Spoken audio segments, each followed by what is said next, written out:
In this lesson, we are putting what we've learned into practice, and I want you to follow along and do this. You can follow along with this image that is in the folder, Vignette Bowl, or you can do one with your own photos. And if you do one with your own photos, please post it to the course so that we can check it out. So go ahead and open up Vignette Bowl in Photoshop, Creative Cloud, or whatever version of Photoshop you're using. And now we have this bowl photo as a background. We're going to create a non-destructive vignette, meaning that the vignette is not burned into this image, which is what you typically do with photos when you are editing them in Lightroom or even using the camera raw filter, which we'll be going over in another section of this course. It's not technically burned in. You can still edit it in those programs. But with a non-destructive vignette in Photoshop, I'm going to show you what that means right now.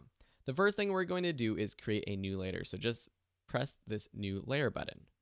Then we're going to use this elliptical marquee tool. So this is a selection tool that we haven't really used before. So just click and hold down the selection tool if you're on the rectangle and drop down to the elliptical tool. Now with your mouse, go to the center of this photo, just about here. And then on a Mac, press the Option key, or on a Windows, press the Alt key and click and drag. What that does is it creates this elliptical shape selection from the middle or where you clicked. And then I'm just going to use the up and down arrow keys on my keyboard to move this selection around just a little bit. We want to fill in this outside of the selection with black, or really with whatever color you want your vignette to be, but I'm going to choose black, and I have black selected right here.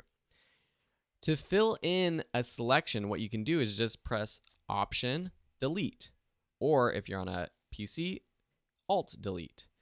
But you see what happens is it fills in the actual center of the circle, not the outside. So I'm going to undo that, just pressing Command Z. I'm going to go up to Select and Inverse, or press Shift Command I, or Shift Control I if you're on a PC. And what that does is it shows now that I have the outside selected.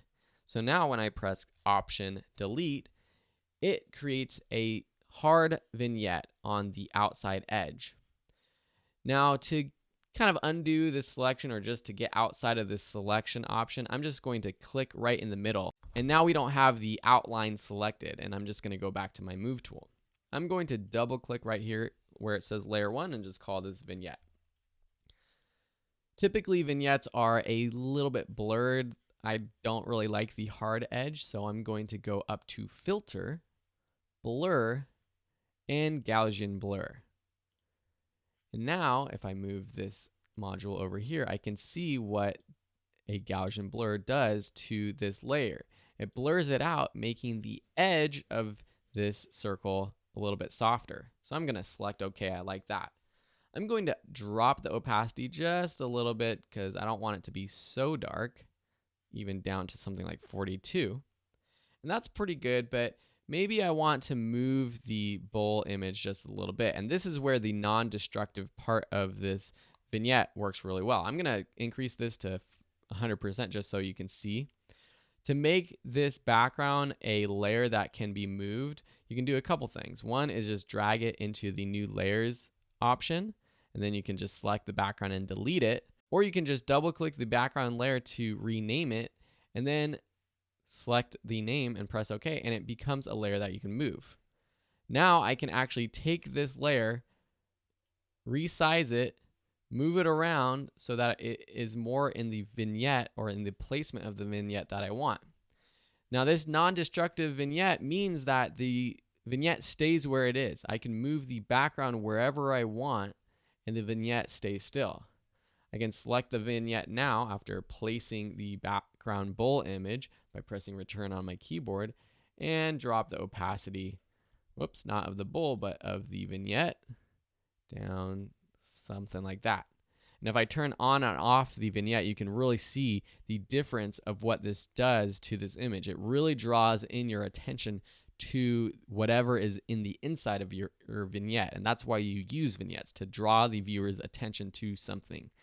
Now, you don't want to use vignettes for every image. I used to do this. I was in love with vignettes. I did it for almost every single image that I ever shot.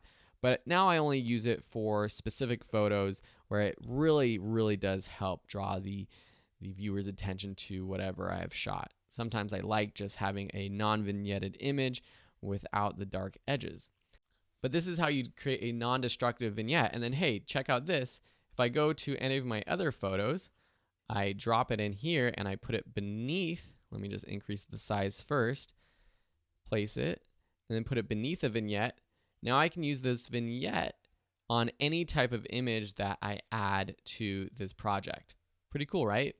Thanks so much for watching. Time to take action. I want you to practice this. And once you have created a vignette, you can change the color. You don't have to use the black that we used for this vignette. And then post your photos to the course.